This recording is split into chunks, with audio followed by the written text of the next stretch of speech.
Howdy everyone. Alright, so here is the finished bolted assembly. Again, it's just three pieces. It's the powder coated flange, the bracket for the brake caliper, and the bracket for the fiberglass fairing. Again, left side, this is oriented just like you see it here for the left side.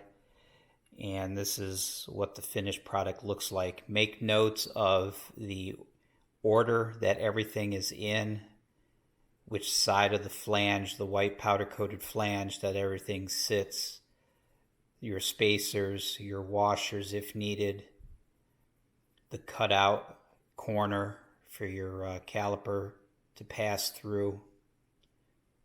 Okay, so that's how that goes. Another side note, I found it a lot easier to get these bolts and nuts in place, these four.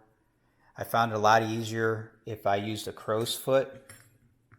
I used a crow's foot on the bolt head. That's the other thing. Make sure that you have your bolts in the correct orientation. When you look at the plans, the bolts go from the wheel side inboard, if you will. So the bolt heads are toward the tire, toward the wheel assembly, and the nuts are on the other side. And that's how I have these here. This is the wheel side. These are the bolt heads. The crow's foot will fit nicely on these heads, which made it a lot easier. They're still difficult to do because you don't have a lot of room to work around this flange or this powder coated piece, but consider using a crow's foot on the head of the bolts. That seems to work a little bit better. So now that this assembly is done, I'm going to slide it on to the axle. I'm going to put the bolt through the axle and through the flange. And again, at this point, like I had said before, part of your prep work is to make sure that that bolt will slide through here nicely and it will slide through here nicely. At this point, when you have all of this together, you don't want to find out when you take this assembly and slide it on here that you can't get the bolt in. Because now you have to deal with potentially cleaning up this hole with all of this assembled, which is going to make it more difficult, and you're going to get metal shavings all over the place. So again, part of your prep work, make sure that the bolts and everything fit through their individual pieces before you start doing the assembly. So I'm going to go ahead and fit this onto the axle. I'll put the bolt through it, tighten it down.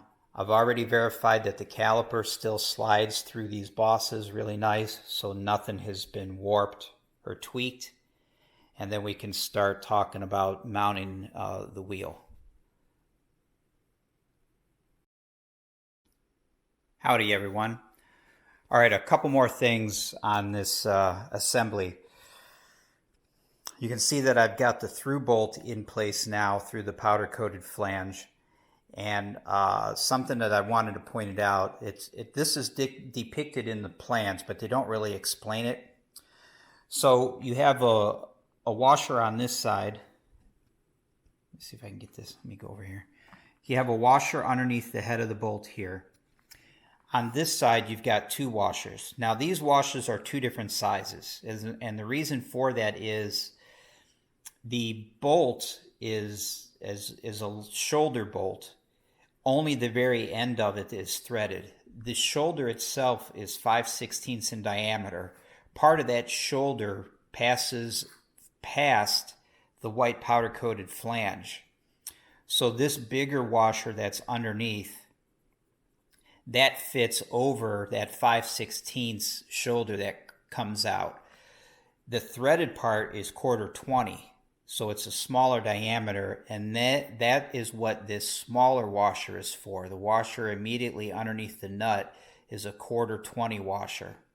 Do not put two 5/16 washers underneath here, because this one, if this one immediately under the nut is a 5/16, it's just going to roll around and wobble around underneath the nut.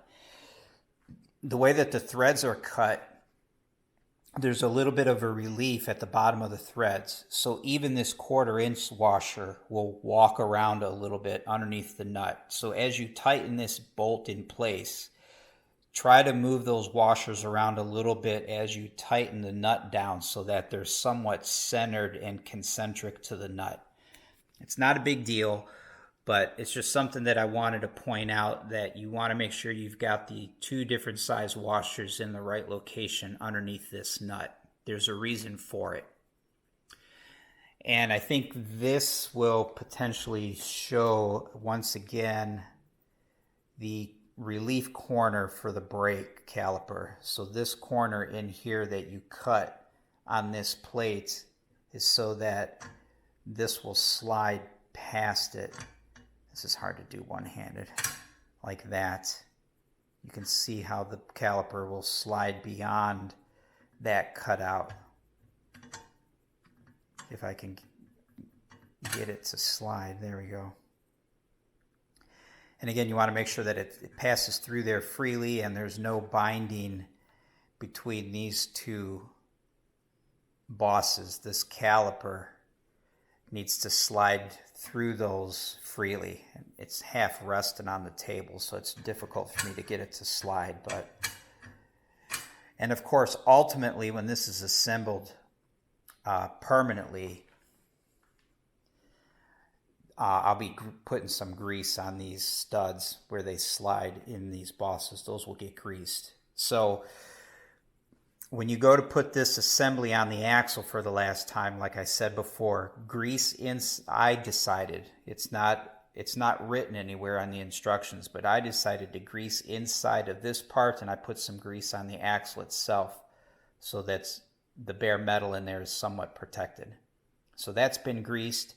This shoulder bolt that goes through the axle, that I also put some grease on that. And now this is assembled and ready to go to the next step, which is the wheel itself.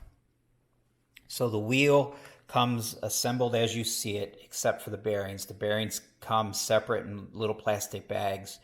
They are completely dry. You have to pack them with bearing grease and then install them, which is no more than just literally dropping them in. So what I'm going to do now is I'm going to clean up all this excess grease, and there's a reason for that. One, it looks like crap and it makes a mess, but more important, when you read through these written instructions here that came with the wheel and brake assembly, they specifically talk about these specific bearings with this specific type of seal, and there's a specific way you're supposed to torque the nut. In effect, the rubber seal and the race, the outer cone of the bearing, should stay stationary.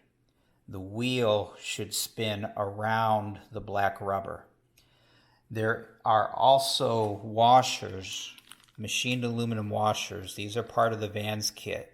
One of these goes on each side. So there'll be a spacer here, a washer here, and a washer on the back side as well. You don't want any grease between the black rubber seal and the washer because you don't want any movement between the two. You want the outer cone of the bearing, the black seal, and that washer to stay stationary, and you want the wheel to rotate around it. So I'll get to that. Let me get this cleaned up. I'll install it, and I'll talk about it a little bit further.